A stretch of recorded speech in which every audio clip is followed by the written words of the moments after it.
Hello, and welcome to the Gers TV. My name is Cy Leslie. I'm Gordy Bond. Good evening. It's been a hectic week, guys. We know what we're going to be talking about. Before we start, just a quick shout out to the sponsors of our channel.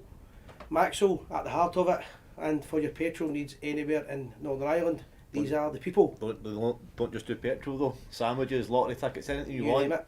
All your utilities, these are the guys to use. Maxwell at the heart of it. These guys help us to help you to stream throughout on YouTube and on Facebook out through the world. Yep, so at the start of the show you would have seen a fantastic new prize for our Patreon members. It's a fantastic, obviously, remembrance week is this week, and our friends at Football Art, is that correct? Yep, the Football Art Club. Football Art Club have put together a fantastic, absolutely amazing portrait for us. So if you want to join the Patreon for a chance to win that prize, please do. The link's at the top of the page, and we'll post it again just now. And also anyone that's already a Patreon member will go into the draw automatically, and thank you for your support. Yeah, and guys, that's how we're going to progress. Robbing out the Patreon site. A lot of people think if you hit the subscribe on the Facebook, that goes to Facebook, it doesn't go to us. So basically that's how you can support us in the future, and we appreciate you doing that. A quick shout out, we have a special guest today. We have young Lewis as our new recruit. He's going to be helping us out for the next couple of months where he's studying media work. Yep. And he's basically going to learn all the things not to do. As a new producer, so he's following in the hallowed footsteps of the legendary and iconic Jim Trotter. Okay, so how you doing, Lewis? All right, pal? Yeah, good. So he's going to be on the controls tonight, guys. So bear with him, and he's going to give us a wee bit of feedback as well from the young team. Yeah. But he's certainly a welcome addition. We've Yep. also got Joanne. She's at the Rangers game tonight, the Rangers B game. Let me see. She sent me a message there 2 seconds ago. We'll hopefully speak to Joanne tonight live at the B. It's the Hamilton. It's the B team playing Hamilton in the cup, Yep. and Rangers just missed a penalty 1 minute ago. Lowry is playing. So Alex Lowry is playing for the B team tonight. So a couple of mentions and a couple of comments to read out already. So if you could scroll up, Lewis, my friend. So Donna Robertson, how you doing? Good to see you again.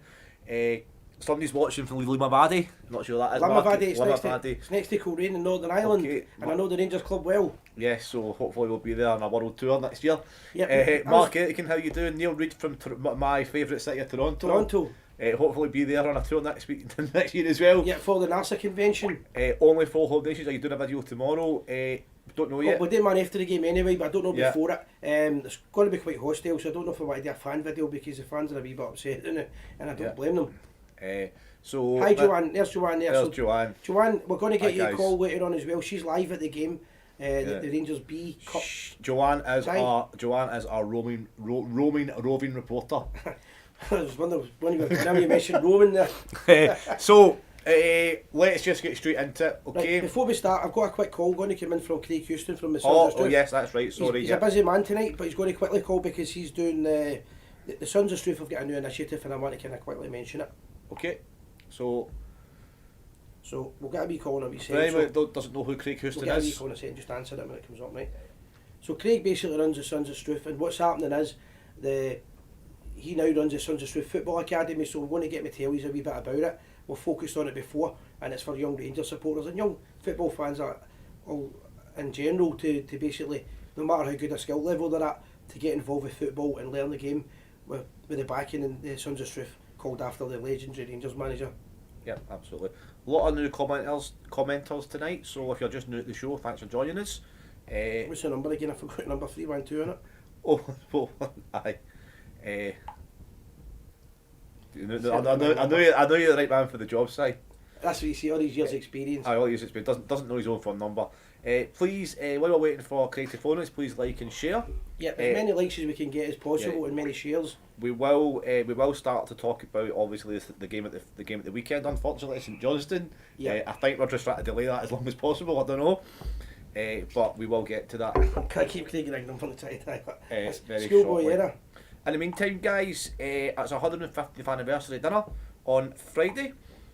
So please, if you haven't already got a ticket, please do. And we'll speak about it as soon as Craig Houston's finished, because we'll do the Yeah. poster in that as well. As it's the final live show before the dinner.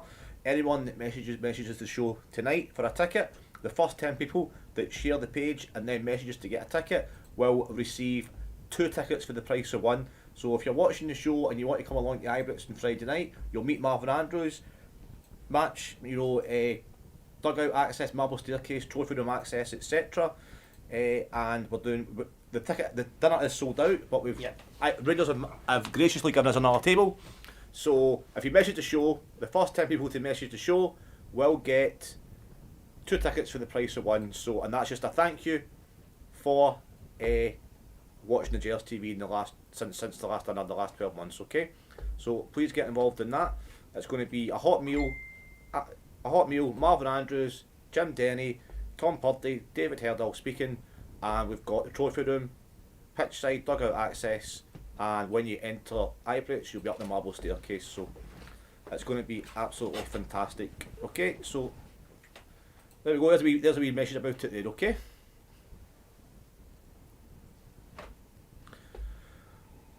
So keep your comments coming in. We are just waiting for the Sons of Struth, Craig Houston, to give us a call. No, I gave them the Unfortunately, Simon has. I've only had the number for 3 years. That could be it now. There we go. Right, we've got Craig Houston live in the show now. So you just hit the answer button. So you're doing the bottom right there. You go right or up there, but either or. That's it. Hi, Craig. Hi, Craig. Hi there. How you doing, pal? All right? Not bad. Can you hear me okay? Aye, all good, mate. So just Craig, quickly, you're obviously live in the Gers TV. I know you're a busy man, and I've done a wee introduction about who you are, but do you want to quickly tell people who the Sons of Struth are, the football academy? Started 2015, just after the whole board of Rangers were ousted, and obviously Sons of Struth was a protest group up to that point. We just decided to use the sort of name that had been built up, and there's known to most Rangers fans, and use it in a positive way, and decided to start a kids football club and use the traditions that you would expect Bill Struth to have if he was alive just now and was running a kids football team. So that was the ethos of the club, and that was 7 years ago, and we're still going. So Craig, obviously we're going to talk about what you're doing on Friday in a wee minute, but just to give people a wee idea, it's not just like a football academy where you turn up, play football once a week and you've forgotten about. I believe it's for all kids of all levels and all ages, and you've done a few trips already. Yeah, most of our teams, particularly the smaller age groups, in Scotland just now, you don't play competitive 11-a-side football until you're 12 years of age, under 13s. Before that, you start off playing 4-a-sides, then 5s, then 7s, then 9s, progressing through to 11s. And in the smaller age groups, we generally have 2 teams and 3 levels for players. We've got our A teams that we call our academy teams, and most of the age groups are very, very strong and good players there. And if you back that up, we'll have a development team for kids who maybe need a wee bit extra help to progress them into those teams. And as each team goes on in years, they need more players to get in the A teams because they progress from 4, 5, 7 and 9 asides. And then we introduced about a year ago a third level for kids who are either new to football or need really more support. And a community level, they don't play in games as yet. The kids can come in at that age, give them a good basic understanding of how training goes, etc. Build their skills up, and then hopefully progress them into the development teams, and then progress them through there into the academy teams. And that project for fantastic. I think in 12 months we'll get about 40 odd kids on that programme at any given time, and we'll probably progress maybe 6 to 12 kids, half a dozen kids through at the match squads. So that's quite a new project that we started, and it's coming to fruition with a number of kids, even the ones that are not a lot of kids are not inside who play football, and they just come up and want to train and enjoy it. We bring professionals in from Curva. That's been a partner club with Curva. It's a Dutch coaching method, and we have their coaches coach all their kids throughout the month, but they coach these kids at every session. So they're getting professional coaching, and it's good fun for them, and there's no any pressure. And then the ones that do, get their skill levels up, get their confidence up, and take progress into their teams. And as I say, it's been a great project that we've started. Yeah. Great feedback on it. Yeah, Craig, it's absolutely fantastic. We're so proud of everything you're doing. How many kids are involved now? 250. Wow, that's amazing. And it's just been going about 7 years. How many kids started off in the first couple of months? They struggled to get 20. They used to train in half a park at Bedford once a week. That's how it started back in November 2015. And some aspects it seems like yesterday, but sometimes you think back and think, God, what a journey. And it's certainly grew a bit since then. Craig, when you mentioned part of the journey, the late great Andy Gorham, I know he and other ex-Rangers players have helped you in the past as well. Yeah, Andy was great. I'd approached Andy in Japan. The Christmas when we came back after COVID lockdown really affected a lot of kids because we couldn't train, couldn't play. Of course, yeah. So we decided to put on a thing in the Christmas to give them extra training. We put on, I think, 3 maybe 4 days. I can't just remember. But after Andy Gorham and Ian Durante come along, keep kids somebody took them. And Andy done a session, and he was absolutely outstanding. What a coach Andy Gorham was. And then he took a shine at a few of the kids. Right, yeah. Really was really impressed with I think they're actually 3 goalies. So spoke to Andy over the new year, and I said, Andy, if you want to get involved more, come even just once a month. And what we'll do is we'll create a group, and we'll call it AG1 Elite Goalkeepers, and that'll be the kids that he personally picked and said, he's seen the great ability. But we need to coach all the kids. So what Andy done was every month he came in and done the elite kids, and then once a quarter he would come in and do all the other kids. Yep. So every kid at the Sons of Struth, regardless of their ability, would have a goalkeeper. The goalkeepers also would have a session with Andy, and he was honestly, and these kids were heartbroken when they first of all took me well. And what I'd done, the news was starting to filter through the public domain about his illness. I'd asked the parents to send us a wee video, wishing him all the best that we could send him when he was in the hospital and hopefully cheer him up a wee bit. And there was one kid in particular who was a Hearts fan, funny enough. The reason it stood out is this kid's a Hearts fan. Normally the band he played for his rivals at Hibs, he played for Rangers that this boy's not really got any passion for. And he started to send the video and says, I'm really sorry, Craig, but I've tried it about half a dozen times, and every time he's filling up emotional. And that was just when Andy was out, when he's out before the seriousness of his illness. And then obviously, unfortunately, passed away soon after. And I thought, well, to me, Andy Gorham was always first and foremost an NRL hero.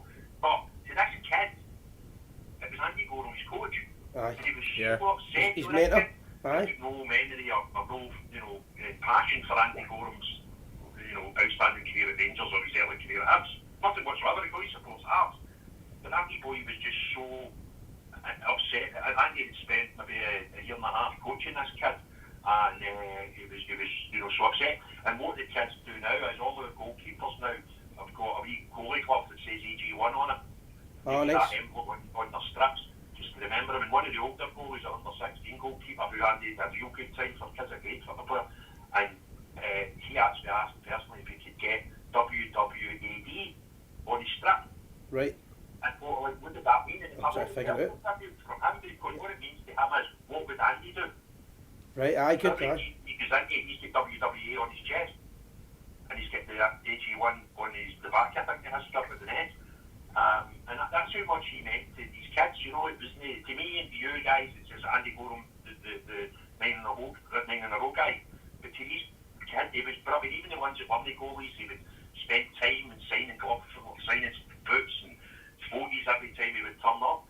And it was phenomenal to see him. And after a few sessions, I thought Andy Gorham should have been doing that at a far higher level than Sons of Struth Academy. Well, I'll tell you what, Craig, what a fantastic tribute to a legend of Rangers. So thanks for sharing that. It's a fantastic story, and it just goes to show the true character of the goalie as well. Yeah, Craig. Just before we finish up, so the reason I got you on, I think it's a fantastic job that you're doing. You're sending, or not you, the Sons of Struth in general are sending the kids abroad for a football project. Yeah, but as I said earlier, we're a Cooper partner club, and Cooper are a white organisation that started off with the Dutch total football philosophy for the sort of 70s, and a lot of it's based around ball mastery, make kids comfortable with the ball regardless of their position. But obviously nowadays they're getting into all aspects of the game, playing out to the plan, possession, formation, tactics within a game, and they work through our kids from 2 years old.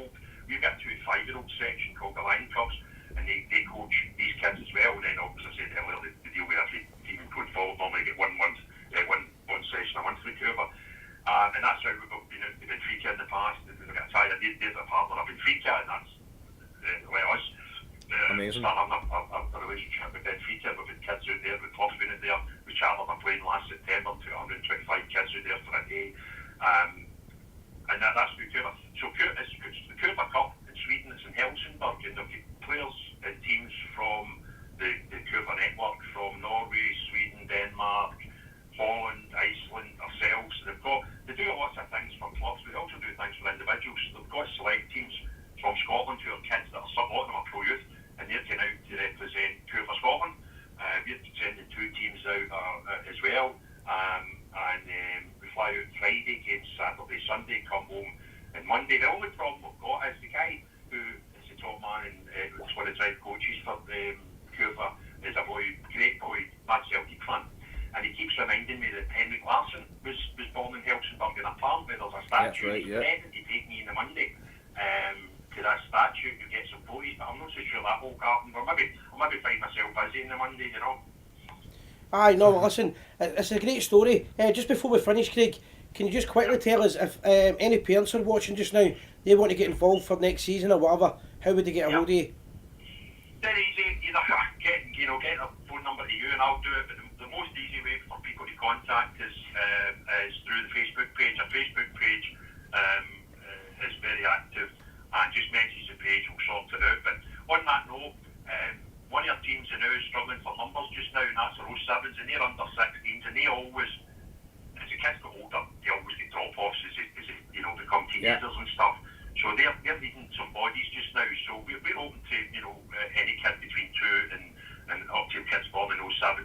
If there's any listeners there that have got kids or they know kids that have played football and they're born in 2007, we're really keen to get that team just now. They can do a bit of support to be fair. Brilliant. So, We'll get on that for you. 3 or 4 players would be great born in 07, but any kids at all, parents contact the Facebook page and we'll get them in and get them involved. Yeah, brilliant. Just one final question for me. It sounds like a great set we've got there going, Craig, with the tie-in with the coaching, etc. Do you have any players have you got any players that might be available for tomorrow night? Unfortunately, I probably would, but 2 of our strongest teams that play 11 aside are due to be playing for us at the weekend, so right. We want to keep them fit and play for Rangers. You want to keep them fit for the big games? So the injury rates we've got to Rangers and now might be a bit of a struggle, but hopefully, it would be great for me that we've had a lot of kids leave and go to professional clubs, but obviously amazing. The Gers club, these kids, a lot of them are still under 16 that have left us to go on to better things. But see the first kid that they have even played for anybody, whether that's Hamilton Ackies or Alloa or Morton, I'll be so emotional, and it will happen because we've got so many good players. It can't not happen. But see, one day if I'm still alive, and one of the top played for Rangers, Jesus God, I think the most emotional day of my life. So here's hope. Well, the way things are going, could be sooner rather than later. It's a bit easier last week. 100%, mate. Well, listen, Craig, we wish you all the best, mate. As I said to you before, anytime you're doing a project, if we can support it. Thank you very much. Yeah, Appreciate it, guys. absolutely fantastic. Absolutely fantastic work, Craig. Appreciate everything and well done. Have a good trip. Cheers. Cheers, thanks, guys. I'll let you know how we get on, okay? Thank you very much, Okay, Craig. cheers. Cheers. And that was Craig There we go. from the Sons of Struth Academy. Yep. So as Craig said, there are some spaces available for a couple of players. Just so do a right click on if you've got any kids that are into football or you want something to do, then check out the Sons of Struth's Facebook page. Message them. Message us. We'll pass it on. Or alternatively, go into the Sons of Struth Facebook page and let them know. Right, just before we go into the chat about the football, which we'll try to avoid, we are pushing the St Johnstone game further and further back. we will quickly mention the dinner. But first of all, there is a quick update on the B game that Rangers are getting beat 1-0 just now. We missed a penalty and it's now 1-0 to Hamilton. We'll keep you up to date with that all through the show. Okay, we're going to quickly show you the flyer for the dinner. I'll let you Gordon go through that. Yeah, okay, first of all, I just a big shout out to Marion Poirier from America. Yeah, She's all the best, Marion. A wee bit unwell at the moment, Marion, so I know you're a big fan of the show, big support of the show, you've been watching it for years, so from all of us here at Gers TV, and I'm sure everyone that's connected with Rangers, please get well soon. You win the world too, so 100%. please get well. And keep in touch with us. Yeah, let us know how you are keeping. So on the screen right now, you'll see a flyer for Friday night at Ibrox Park, so pointing at it. I was wondering what you were doing there. I thought something There's a visual. Aye. So It's my second big event. Second, so it's anniversary dinner part 2. We ran an amazing dinner back in April, I believe. And Yep, it was 150th, 1st of April we ran it. 1st of April, it was 150th anniversary of our fantastic club.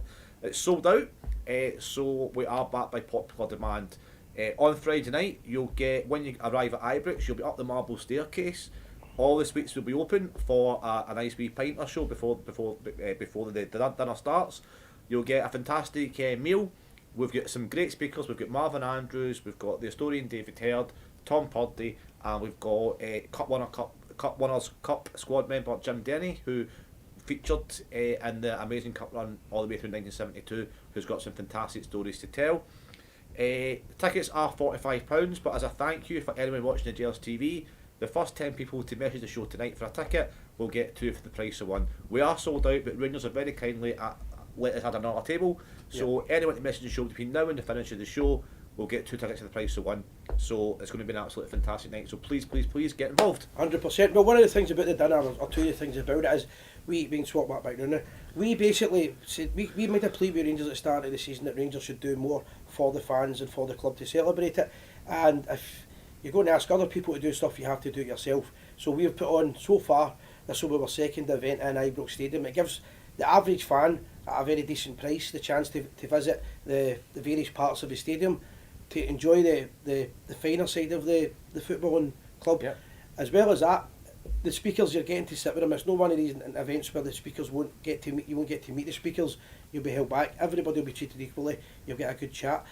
One of the poignant parts of the evening is going to be Tom Purdy, the great historian that helps us out, is going to be doing a speech about Rangers and their connection with the Poppy, as if the event falls at the anniversary of the end of the First World War. So it's going to be quite poignant as well.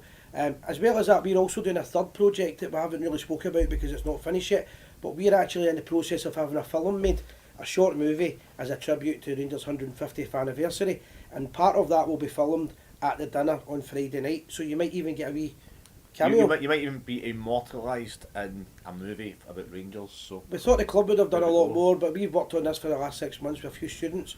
It's first class work, and what they're going to be doing is basically doing a documentary style, telling you the story of Rangers' 150th anniversary year. So guys, if you want to join us, you've seen the flyers, we will mention it later on again, but you know how to get involved. Gordon, what do you need to do? If you message the show tonight, we've got roughly about 10-11 tickets left. So as a thank you for all the people out there watching Gers TV, if you message the show tonight for a ticket, you will get 2 tickets at the price of 1. Okay, Brilliant. so what a fantastic value that is. Mark Hickson's asking, will we be live on Friday night? It's really difficult to host an event at the size and scale of the dinner on Friday night and go live. If we manage to do anything, we'll certainly try, but why not come along and meet us? And that's actually a good selling point. Actually, the dinner, you will get to meet the fantastic Gers TV as well. So that's a dinner. A lot of things going on. Unfortunately now, shall we start talking about Rangers? No. Right, let's cut to the chase. We have to what is it they call it? The elephant in the room, basically. The elephant in the room. St Johnstone 2, Rangers 1. There is a cry now, and the cry is loud, and that is they want Gio out. The fans have made themselves clear. I back that play, but I think I heard his interview tonight. I do like the guy. He was a great Rangers player when he played for us during the Advocate era, and I would say he's a lovely personality. He's a nice guy. He carries himself very well as a Rangers manager, but his results are not good enough. Ultimately, it's too many draws, some horrific defeats. The players don't look as if they're fighting for him. I think he's maybe lost the dressing room. He's certainly lost the fans, and I just believe he's a dead man walking. If you agree with that, give us a thumbs up, and if you disagree and you want him to stay, give it the thumbs down. Well, that's my opinion, Gordon. I'm torn on this because you have got to remember that he took us to Europa League final, okay, and he got some amazing results in Europe last season, and we won the Scottish Cup. Yeah. That said, we need to remember that when he took over, we were either 4 or 6 points ahead of that other team, and we ended up losing the league by 7 points. And this season already, we are 7 points behind I know that a lot of fans are probably saying, let's get to the World Cup. However, if we wait to the World Cup, then there's every chance the season could be over. Yeah, and just to back you up on that as well, Gordon, he's not even done a full year yet, right? So I'm trying to play the both sides of it, because you need to be fair. He hasn't been a full year in the job, and if somebody's CV in most clubs was, in less than a year you've been to a European final and won the Scottish Cup, you could argue, well, it's not too bad. However, there is a different picture to it. The performances in the Champions League were horrific. The surrender was terrible. The players don't look, to me, the players don't look fit enough. We used to do. At one time there was comments on the internet that Rangers players were super fit, and there was questions why they were super fit. You don't hear that anymore. And when you look at the play, it's all ball work they're doing in the training ground. Because of that, things like the set pieces don't seem to be getting taken care of. 21 corners in one game, and you score from not even a corner, it was a rebound in a corner. Most teams you could win 2 or 3 games with that, Gordon. So there's questions either way for him, but I don't think it's fair to single out the manager without mentioning 2 things. First of all, the board, but mainly Ross Wilson, because Ross Wilson allegedly picked those players. Well, I want to address that with Si, yourself and the audience. We get always get comments about this. It's not his squad, it's not his team. The team's getting older, okay? Yep. Gio must have been asked in the summer, do you want McGregor, Davis and Arfield to renew their contracts? He must have said yes to that, okay? Yep. Right? On that note, he has had, whether Ross Wilson's, now Gio Van Bronckhorst has come out and said he gets a final say in transfers, okay? So Yep. he's come out and said that. You have to take him at his word. If you believe he's a nice guy, 100%, you take him at his word. So now, I don't believe that's the full story. I believe that He's covering a wee bit. he is covering a little bit. However, if I'm manager of Rangers, then if I want to build my own team, I sign who I want to sign. I agree with you, but that tells me that's a weakness alone that I don't like, because you really need a strong. Can you imagine the great managers, guys like Walter Smith, being told, "This is your players you're getting"? It wouldn't happen.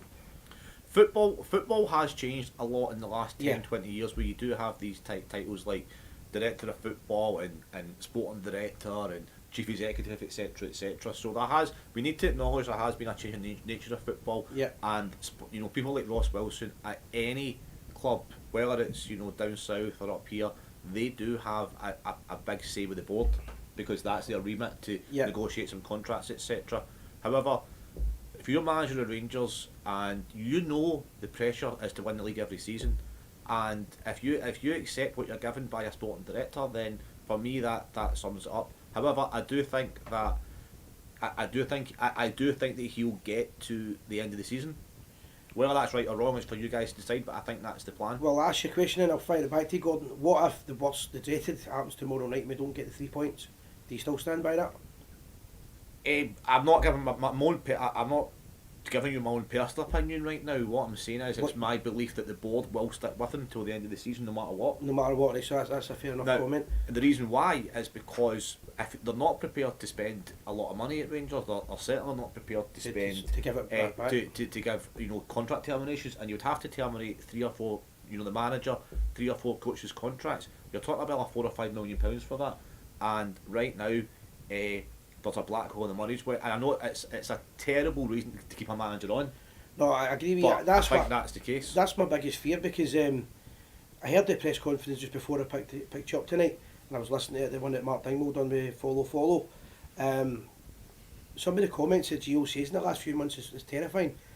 They asked him about the players' attitude and belief, and he said that on the game on Sunday the players had total belief in themselves for the first half hour of the game. I think that's incredible. Surely when you play with Rangers you get belief the whole game. What happened after the half hour? Did they give up? Is that what you're saying? Yeah. A lot of the stuff he's saying, he sounds like a kind of beaten man now. As well as that, let's talk about some of the things that happened on the park. The first goal. Now, how many times now? I believe it's 6 games in a row Rangers have lost the first goal in a game. That's unacceptable, and it's lack of concentration in my opinion. Yeah. They had one chance at goal, they scored it. Before they scored the goal, Lundstrom, who was the fans' favourite last season, they had a song about him and everything else, gives up a 50-50 ball. If he wins that, they don't score. He gave up. I don't know if he gave up because he wanted to pass the blame on, I think it was Sakala, who played a bad ball originally, but he gave up a 50-50 ball, and that's not acceptable as a Rangers player. That's the worry for me. We also had,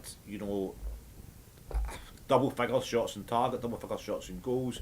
We couldn't score, and I don't. This guy that scored for St Johnstone, I don't think he's ever scored for St Johnstone before. James Brown. Someone can correct. Someone can. That was his correct first me. goal. That was his first goal. So he's the guy that's never scored, an absolute screamer. We then go in. Obviously, we then come out the second half. Nicky Clark scored. Now remember, Nicky Clark is somebody we let go Yep. to play in the Championship 5-6 seasons ago. He scored an absolutely, he's done more than our strikers. But what St Johnstone did to us was they played Stevie May and Nicky Clark. Now that's two. Now Stevie May was playing a little bit behind Nicky Clark. Don't get me wrong, right? But that is still two strikers that are on the park. And for some reason, I don't understand why St Johnstone, who haven't got the same attacking players as Rangers, are prepared to risk and gamble and play two up front, whereas Rangers are Gio Van Bronckhorst only plays with more than one up front when he's getting beat with 10 minutes to go and panics. Yeah, I agree with everything you're saying there, Gordon. However, there's also the other worry I had was if you look at the second goal, spoke about the first goal, lack of effort causes the first goal, and he takes his chance. What a goal! Second goal, they score. Just before it, Rangers make two subs, so they bring on Alfredo Morelos and Arfield, and they bring off. Let me remember who they bring off. They bring off, is it Tillman and Ben Davis? Yep. I think it was Tillman, I'm quite sure it was. Ben Davis, a £5 million centre half that we've signed for the club. We're lacking players just now, we've lack experience in the centre half role. We bring him off and we leave two strikers versus three defenders. And so we've got two full-backs and we've got a young Leon King who's not got a lot of experience, who's been hung out to dry, who's under a bit of pressure against two strikers. Now then what you need is your two full-backs, left back and right back, to cut inside a wee bit and protect them. They didn't do that and they've left a young boy exposed. That's a manager's mistake. Why would you? I can understand you bring Morelos on an Arfield, but you don't take off at that point in the game when this is only 1-0 at the time. You don't take off a £5 million centre half and leave a young boy on. Yeah, I mean some of these decisions. I mean we are down at the bare bones now. Yes, there's an argument to be made about it's bad luck but injuries. However, that said, are we getting these injuries because of our training methods? Are we getting these injuries because the fitness isn't right at the club? And are we getting these injuries because he's bringing players back too soon? That is all decision made by the manager. These decisions are not made by Ross Wilson. Bringing a player back for injury, bringing him on with 20 minutes to go. Ross Wilson does not conduct the team talks before the game. Ross Wilson does not conduct the team talks at half time, and Ross Wilson does not make tactical decisions throughout the game. Well, also we spoke earlier on about the 21 corner kicks. It was 20 or 21. I think it was 21. Every single one was an outswinger.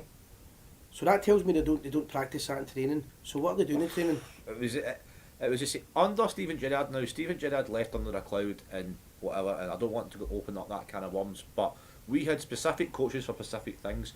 Yeah. We had Steven Gerrard and Gary McAllister who would concentrate on the technical aspect of the club, touch, control, possession, etc. Because that's what they did in midfield. Yeah. You'd have Tom Coulshaw who was a set piece specialist. And the amount of times we scored. I mean, Hollander scored, Katic against in the Old Firm games against Celtic, obviously with corners under Gerrard, and you had Michael Beale who was, put together different, options and different ways, different tactics and different styles of play. Probably the brains behind the operation. And he knitted it all together, which you can see what he's doing down at QPR and why he's a sought after manager. So we have replaced a great backroom team with a backroom team which are disjointed. I don't really know what Roy Mackay was this world class attacker who doesn't want the players to attack. Yeah, or shoot.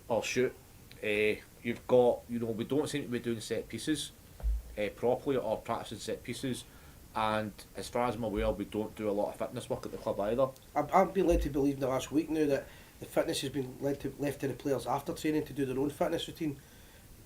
If that's true, that's astonishing. I don't think that is. I would That's hate. the story it's going to.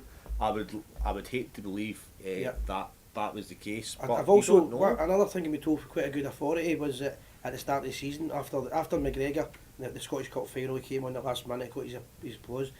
McGregor was all set for retiring. He was happy to retire, and basically the club begged him to stay for another season, and he's done that. But he's a 40-year-old goalkeeper, and I'm not blaming him for the weekend. He's probably the only captain.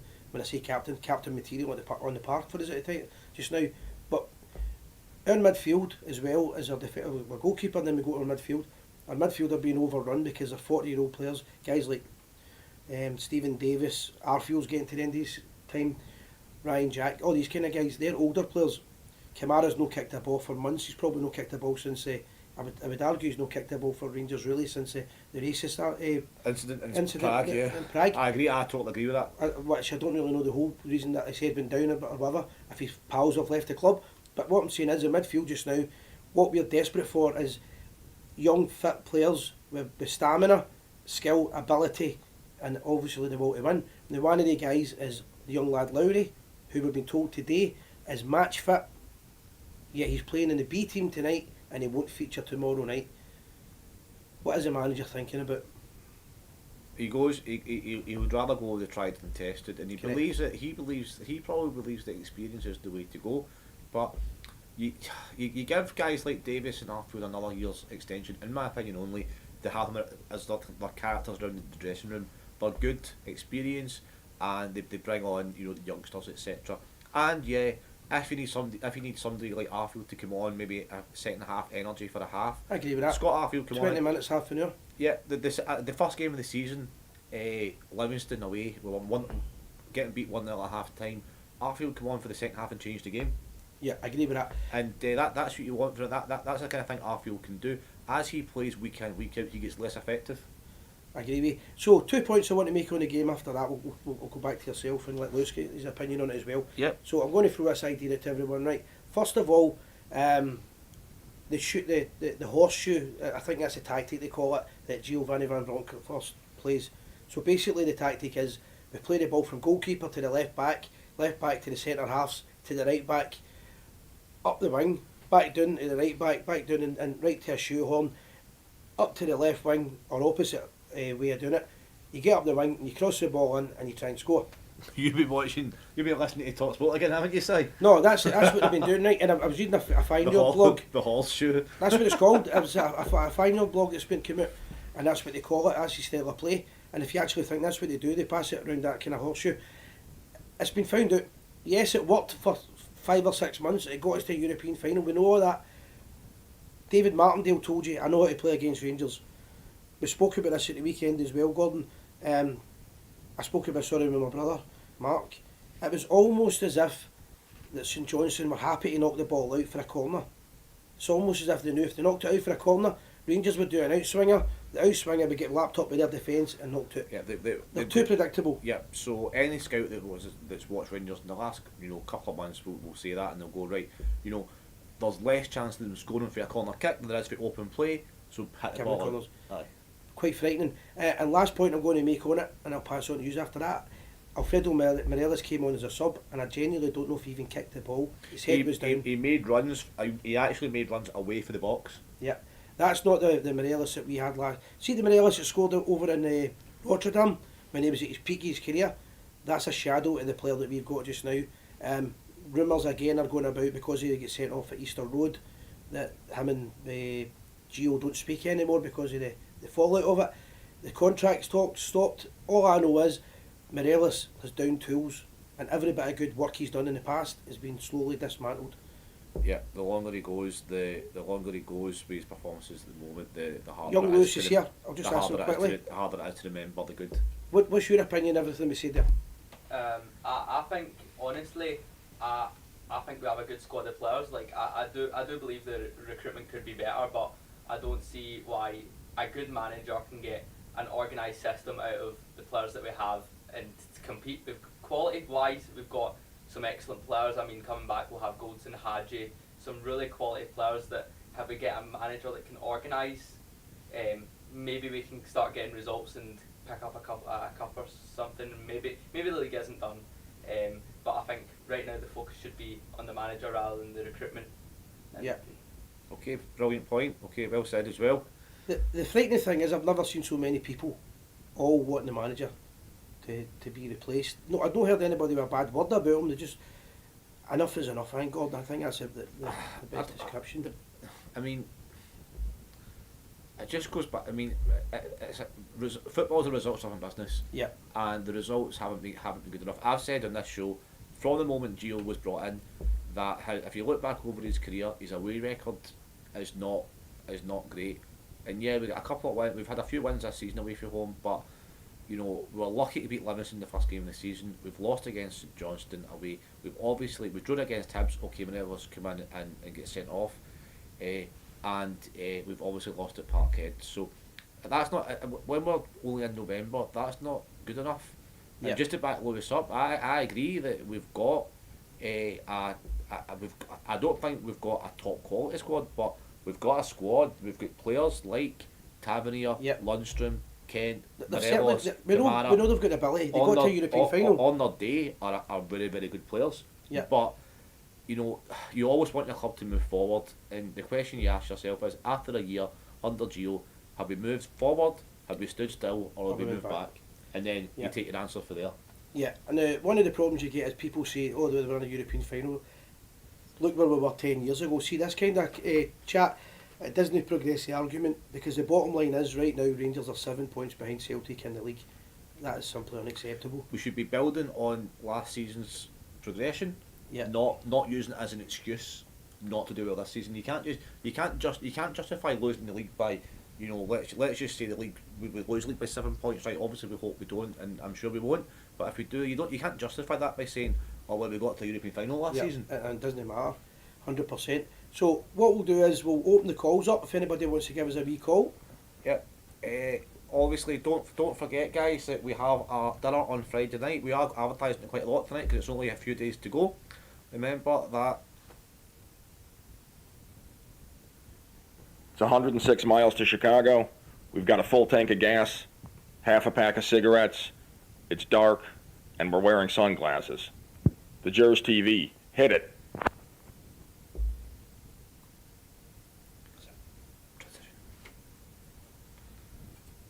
There you go. So phone lines are open. I get caught out there again a good couple of weeks without doing it. And then I nearly spoke in between there. Just on the live, if you hit the number, I'll put the phone number up. So we're going to we'll start reading out some comments again. We haven't read out some comments for a bit.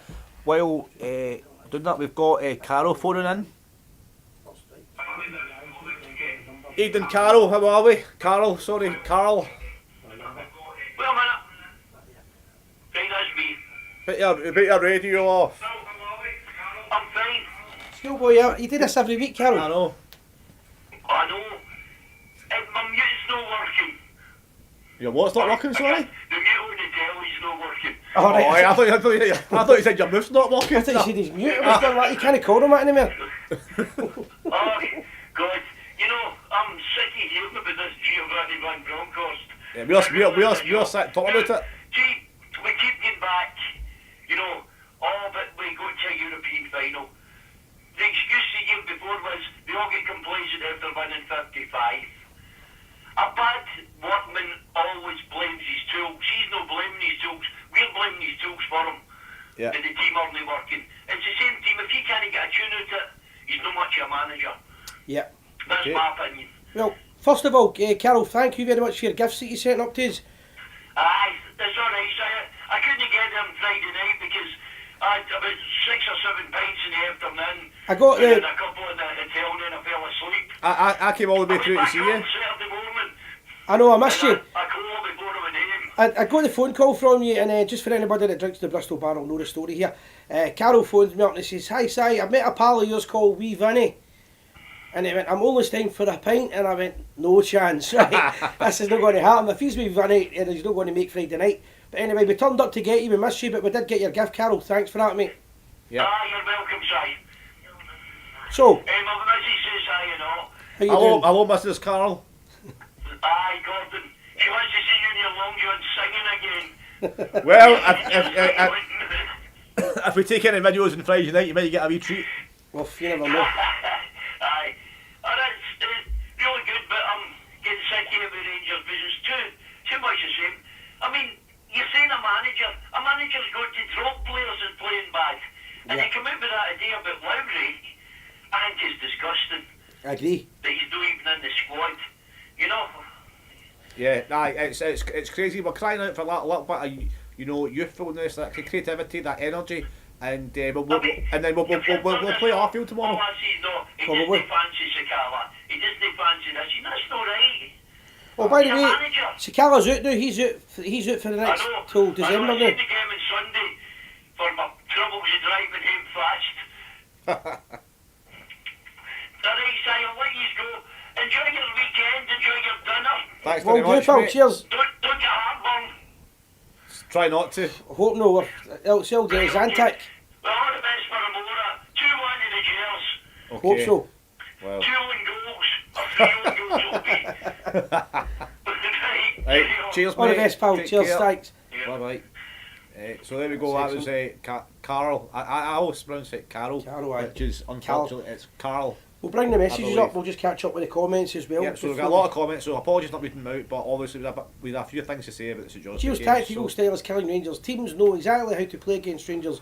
Rangers play a very deliberate, square passing defensive football game, the shoehorn, and the opposition The can horseshoe. easily the horseshoe. You forgot it already, man. the opposition can easily pressure our the defence shoehorn. and goal because of this. Rangers take far too long to get the ball from the defence to our strikers, the shoehorn and the horseshoe, and that means our strikers have not much chance of scoring. That's exactly what I've said as well there, so I agree with that. Is that Yeah. Rob? What's his name? Ronnie Porter? Ronnie Porter, right. So Sunday, it doesn't pop your name, but we'll lose out your comment anyway. Leadership for the board, where is it? Yeah. Very good question.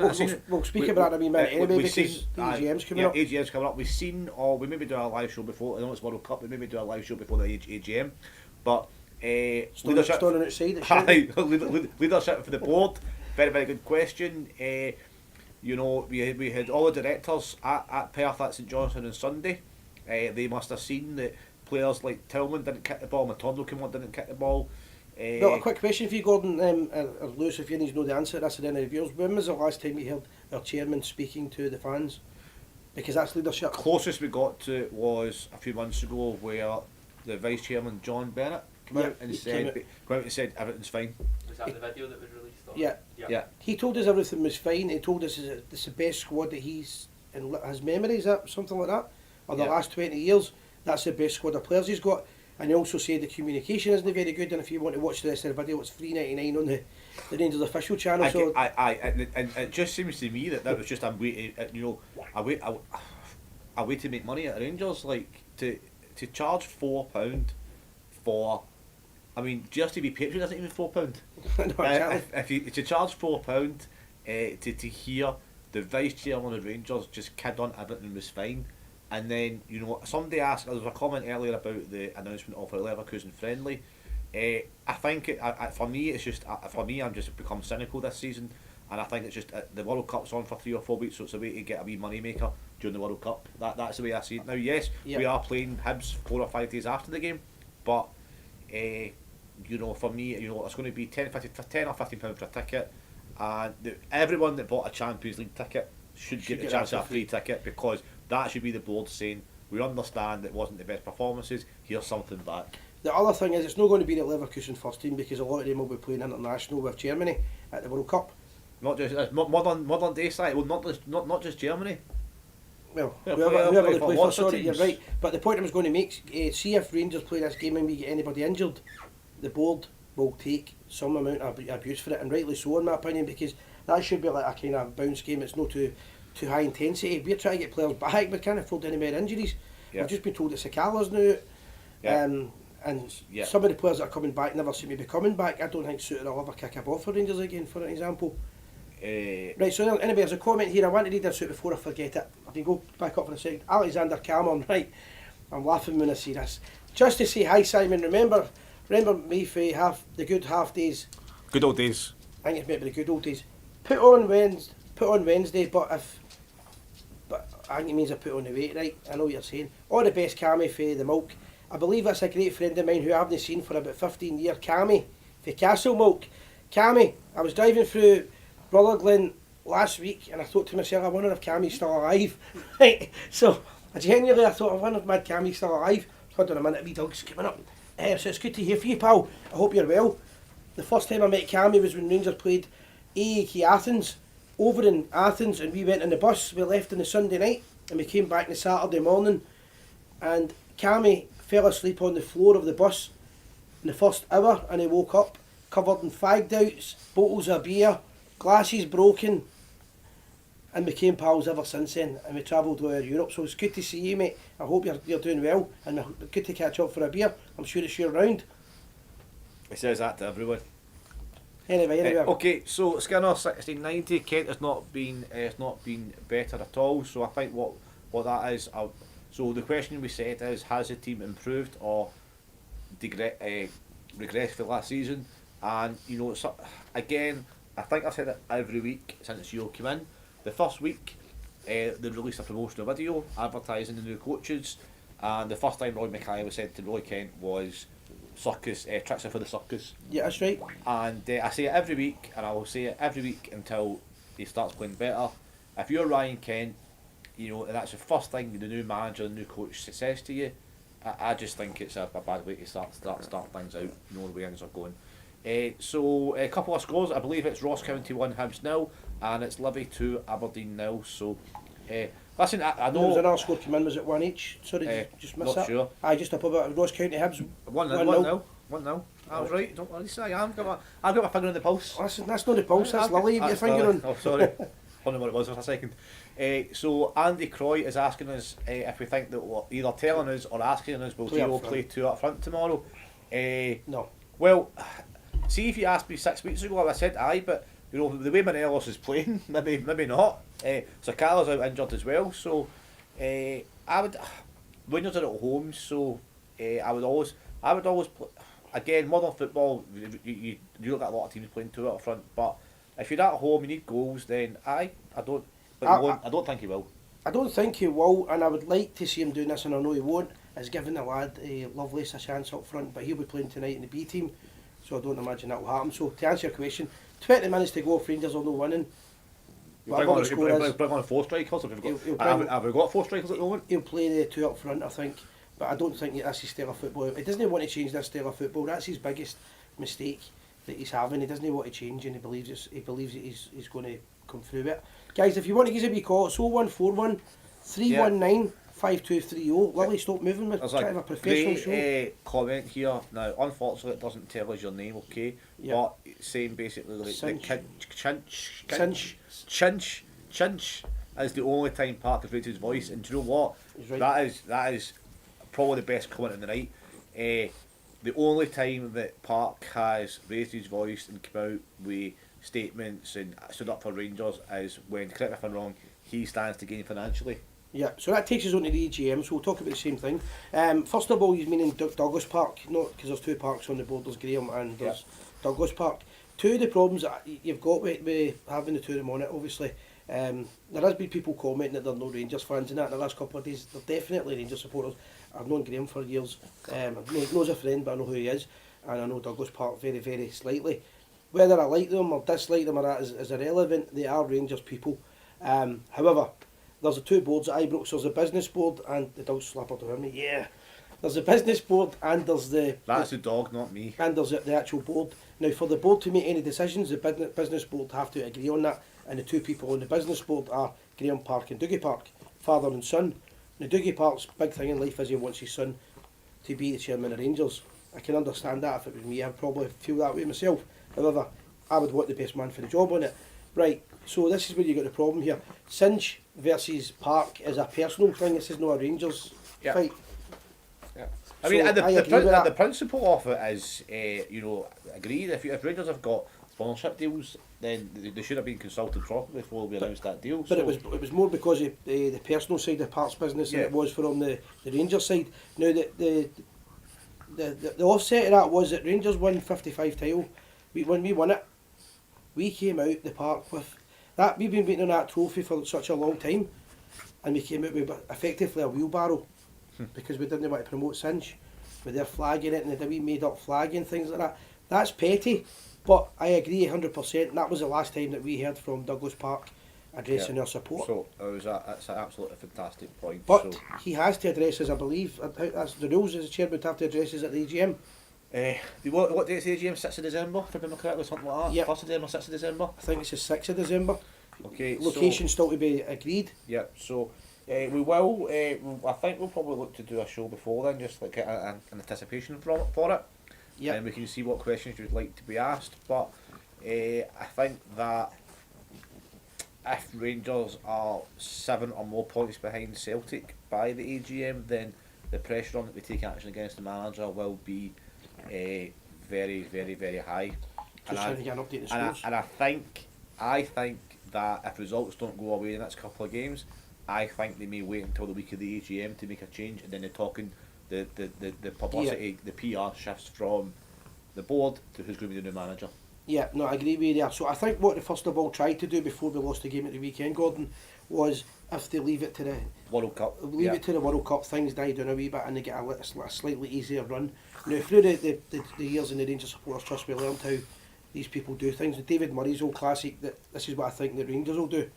They'll promote the fact that over the last year Rangers have been in a European final, which is correct. They won the Scottish Cup. This is a great picture. We've got the Edmondson House being built, and they're going to tell you all the great things. We've got an ageing squad here. We've got an injury list that could fill 2 football teams probably. We've got a manager who the fans want out, and we've got our recruitment processes now and backroom staff that the fans have lost all belief in. That's the true picture. Will the fans get, or the shareholders, sorry, will they have an opportunity to voice their concerns, and more importantly, will they be heard? Again, because of the way the season's went and the lack of transparency and the lack of comments from those at the club, I'm starting to think that the week before the AGM you might get some movement on the managerial front, or something will happen, because if results don't go away, they will not want the spotlight to be on them, so they will take the easy way out and take action then. Yeah, that's a cop out if they do that. So if you want to scroll, just start scrolling down and read out some more. Just reading that man, of course, that gets into big trouble. Don't even say that. Yeah, that would be the end of it, to be honest.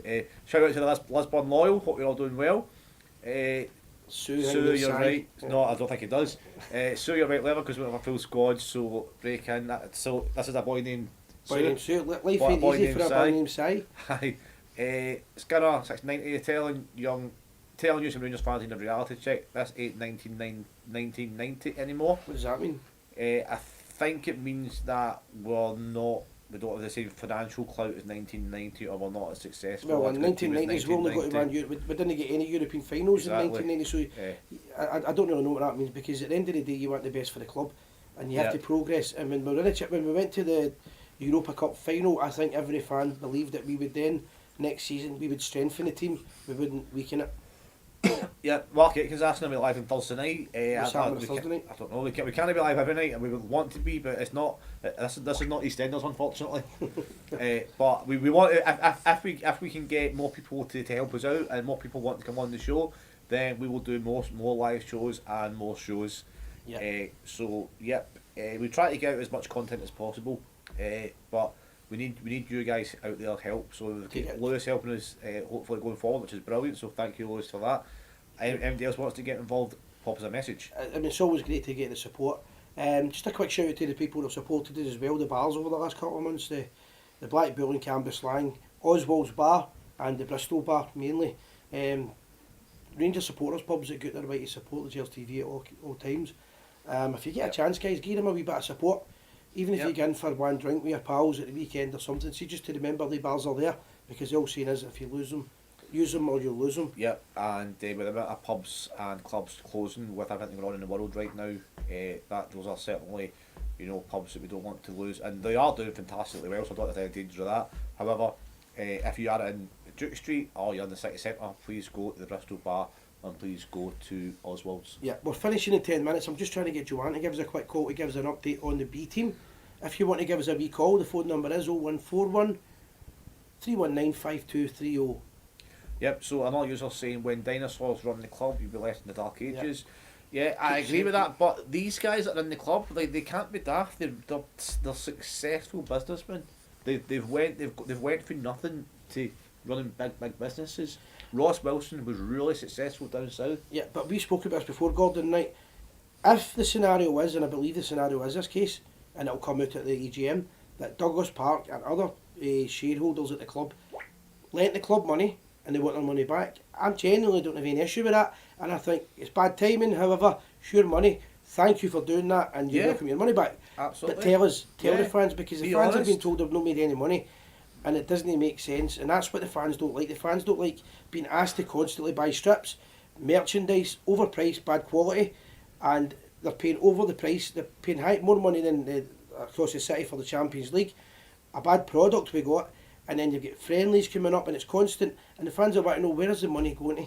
That's what they want. Yeah. They want transparency. And, I think a couple of weeks ago we ran through the numbers, and a few people said, "Oh, we haven't made that much." Now, I actually believe I was being conservative in my estimates, because if you look in the ticket money, last season we played 20 European games, so you're talking 10, 11 at home, so you've got 50,000 people paying 40 quid a ticket, Yeah. right? Can't you do the maths? You've got the TV money, you've got the merchandise, you've got we've brought out about 1 million strips in the last 2 years as well.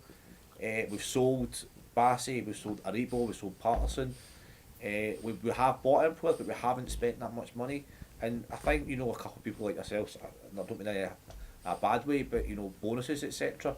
Yeah, there will be bonuses for winning the Scottish Cup, for getting through the European final, etc. But that'll be like 10% of the revenue. It's not going to be £50 million or anything like that. Before I forget, because I did want to tell this joke last week and I forgot about it, you mentioned being conservative there. There was a big debate in Stormont Chambers last week with the DUP and Sinn Féin councillors regarding the new Prime Minister, Rishi Sunak. And the debate was basically where his family was from. Sinn Féin had said he was from Delhi, and the DUP said he was from Londonderry. I tried to crack that one last week, and you interrupted me twice and I forgot that. Anyway, Lewis, for next week, if you can start putting together emojis or memes of tumbleweed.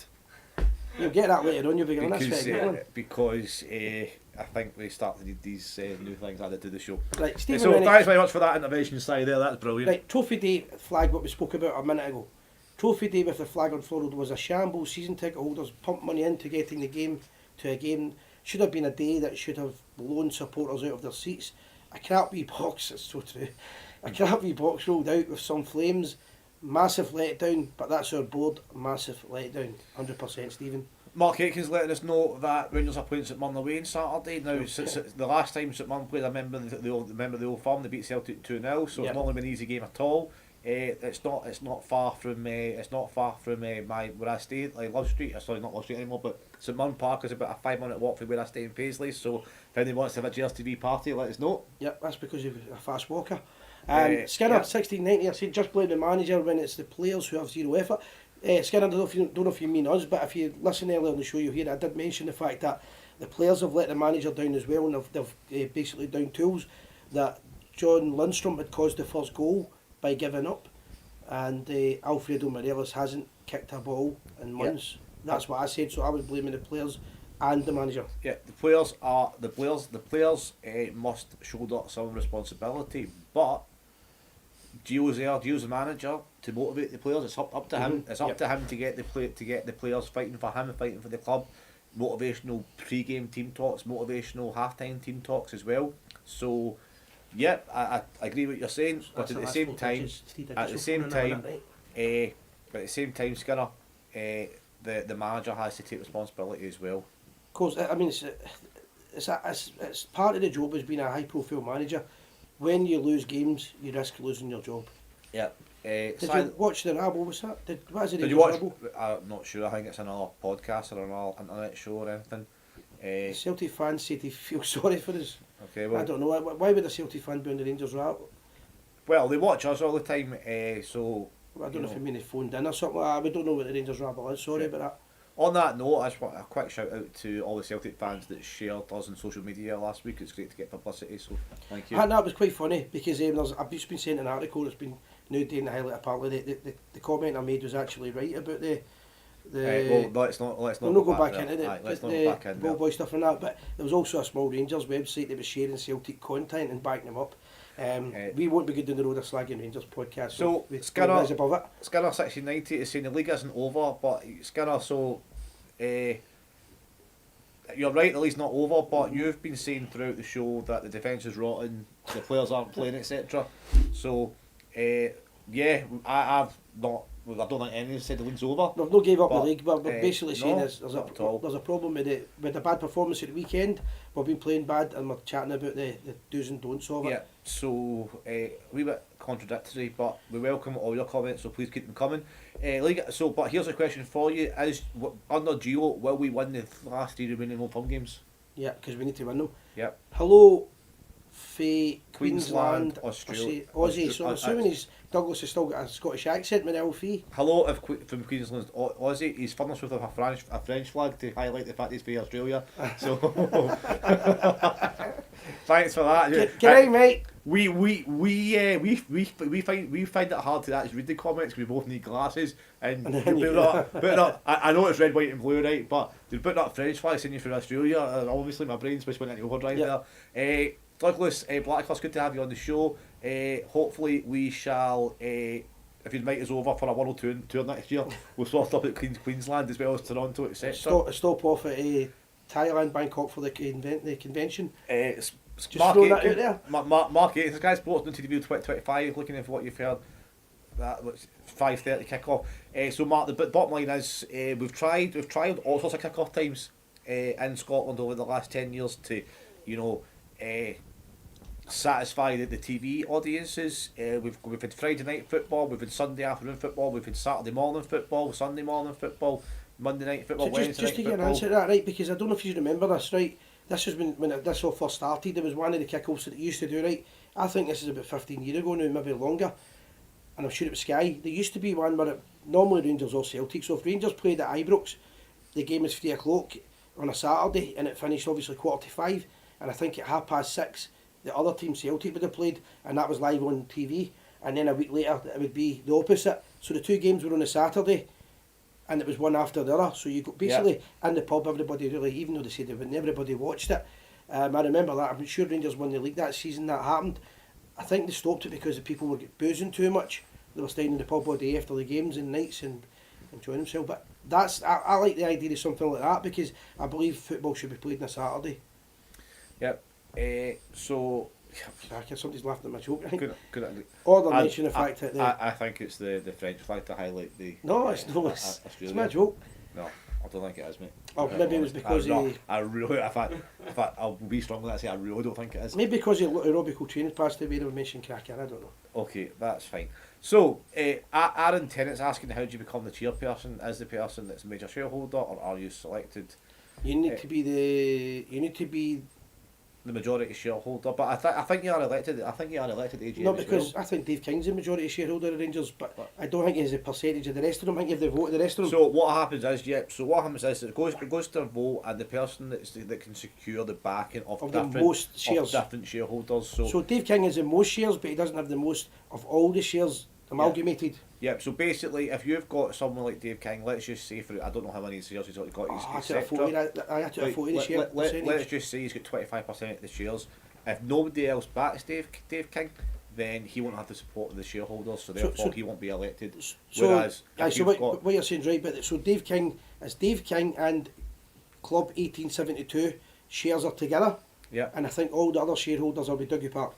Yeah, so all the other shareholders, now Dougie Park won't have all these shares, but all the other shareholders will back Dougie Park, so that's why he becomes the chairman. And then they basically vote him to be the chairman. Yeah, that's how I see how it works. But I'm not a great. What we'll try and do, we'll try and get Mark Dingwall on before the EGM and chat about That'd it, be great, and maybe one other person that could speak about that. Gordon, just quickly, just to do this because you have more knowledge on this than I do. For the last 5 minutes, the SNP you published, no, you didn't publish. Sorry, you copied and pasted an article regarding the SNP's witch hunt. It was called on Rangers Football Club last week. Yep. Do you want to comment on it? Yep. So basically, with everything kicking off, there was a lot of court cases lodged against Rangers to try to prosecute directors, try to prosecute people involved in the club shareholders, etc. In the kind of dark years during the journey, and it turned out that it was clearly politically motivated. When you look at the people that are in charge at Holyrood right now, the SNP, clearly there's a lot of sympathy towards different parts of different political ideas, different political agendas and doing things, okay? And they're very much, from whether or not, they would say anti-Rangers or not. That's not for me to judge. But there clearly was an agenda to prosecute Rangers, Rangers directors, Rangers ex-directors for financial goings on, and in the last kind of 10 years or so, it has cost the Scottish taxpayer £50 million, and everything has been thrown out. People have been awarded compensation for getting their name dragged through the mud, and nothing at all has been proved. So in the last few years, the SNP and other people have spent £50 million of our money to achieve nothing. Yeah, and that is along with other scandals that's happened in the last week regarding the carry on with the ferry where there was no minutes taken at a major meeting. Yeah, so there's another, obviously the other kind of scandal that won't go on in politics is the ferries, where I'll leave the ferries. You need to be politically correct. But by the time the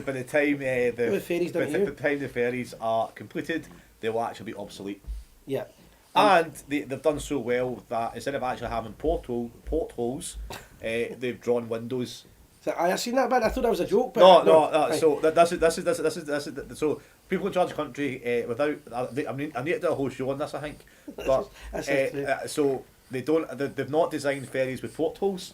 They're painting on pictures of windows. Yeah. So that's the party that people could sometimes. That's Joanne. Tell us that we've no right to criticise. Yeah. So we're going to be final call for Joanne. Joanne, how you doing, pal? Hi, Joanne.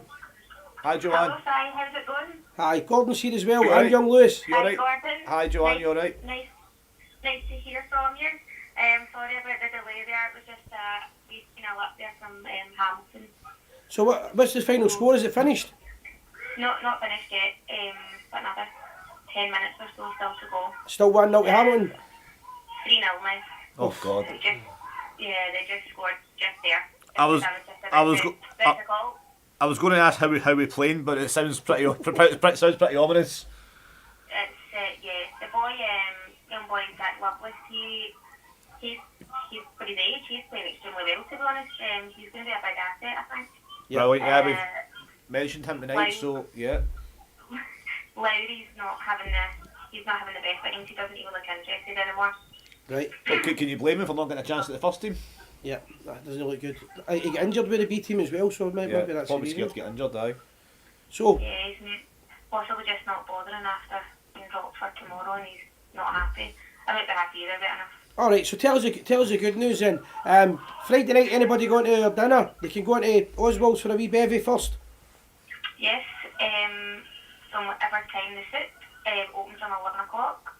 So You can get your breakfast there as well, yeah. what did you say? Sorry. You can get your breakfast or lunch here before they do. Not just now. No, Oh, we're not no. doing food just now. Just focusing on everything that's coming up now. So Okay. put on hold for a wee minute. Okay. For a wee while. But yeah, we open at 11. So Okay. welcome any time for as long as they want to pre-drink before they get to the event, and we've donated some raffle prizes as well for Friday as well. So Brilliant. So dig deep, guys, and Yeah. get involved. yeah. So guys, obviously we've got a game against Hearts at Ibrox tomorrow. So please support the bars and pubs that support us, like Oswald's, absolutely fantastic pub. Yeah. I was there for a quiet being Saturday night with my friend, and absolutely fantastic pub. So please get along there. And if you're coming to dinner on Friday, or if you're not going to dinner, go along to Oswald's and enjoy the atmosphere before you come to our dinner at Ibrox. We'll see you soon, Joanne. Enjoy the rest of the match. Thank you. 4-3 Rangers. Let's go. Cheers. Bye. Bye. That was Joanne. Obviously, she helps the Gers TV out now as well. She's at the B game tonight where Rangers aren't doing too well. So that was just a wee shout out to Oswald, who have supported us over the last few years. Yep. And as well a wee shout out to the Bristol Bar. They're doing a big event on Sunday as well. They're sponsoring the dinner for Friday night, but they're doing a big Remembrance Day celebration Yep. with the ex-soldiers turning up, And military vehicles, and the famous high number scooter club. A scooter club will be there as well, and everybody's invited to that. yeah, if you look at if you go on the Bristol Bar's Facebook or social media pages, you'll see the pub has been redecorated with all the fantastic tributes to the First World War and the British military as well. So We will also please next go week- along and support. Next week, after we get the dinner out of the way, we'll be announcing our Christmas night out, our Christmas kids appeal for the York Hill Sick Kids, and a big charity event we'll be doing in Easter next year. Yeah. So loads happening for charity. Loads happening for charity. Loads of events happening. Just final mention for our dinner on. In fact, I read this coming out. I need to. So we've got a world exclusive here from one of our YouTube viewers, and he's saying that his source can exclusively reveal that David Martindale is going to be the new manager of the Rangers.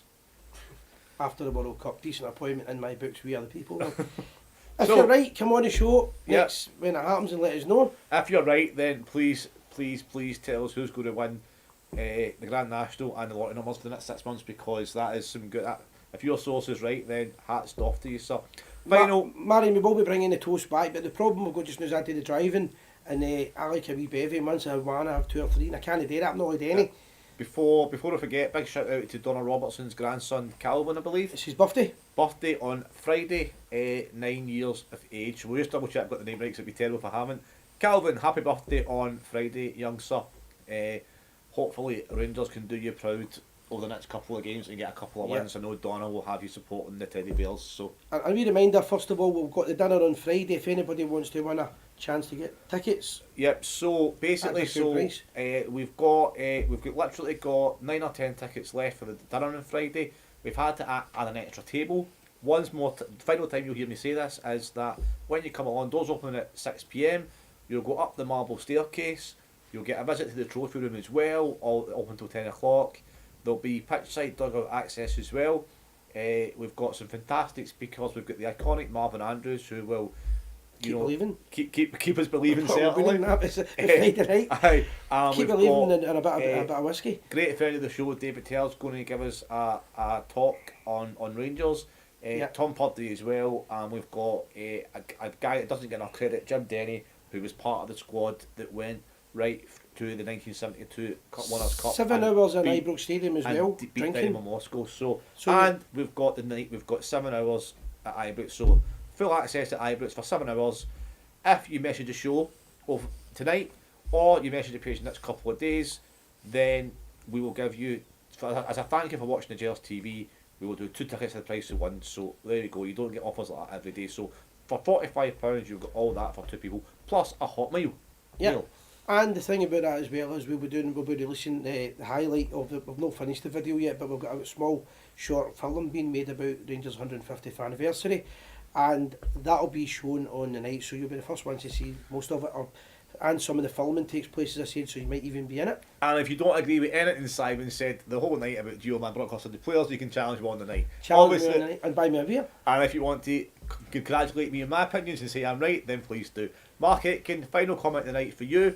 The tickets are usually £45 each, but if you message the show to get a ticket while we're on here the next couple of days, we will do the final tickets. It'll be 2 for £45. So that's that. Just before we finish, young Lewis he's made his debut tonight. Yeah. And just to say a few words, Lewis, if you want to tell us your opinion on the Gers TV, it's your first night. Are you going to come back? Of course, brilliant show. It's a good first night. What do you think of Simon's horseshoe analogy? Well, it was shoehorn, wasn't it? He managed to shoehorn that into the show, didn't he? I think the tactics changed about 5 times throughout the night, but it's good analogy. You've enjoyed it. That's great. Brilliant. Okay, And, Lewis, thanks very much for your help, and hopefully you will be here every week. We have a Patreon video we're just going to finish up with, guys. A big thank you to everybody that's watched, like and share so other people can watch through the week. Yep, and so Mark Aitken, £45 for 2 tickets. Yeah, if you want to get in touch, message the show, I will message you after the show. Thanks very much for watching, and always remember, We are the people.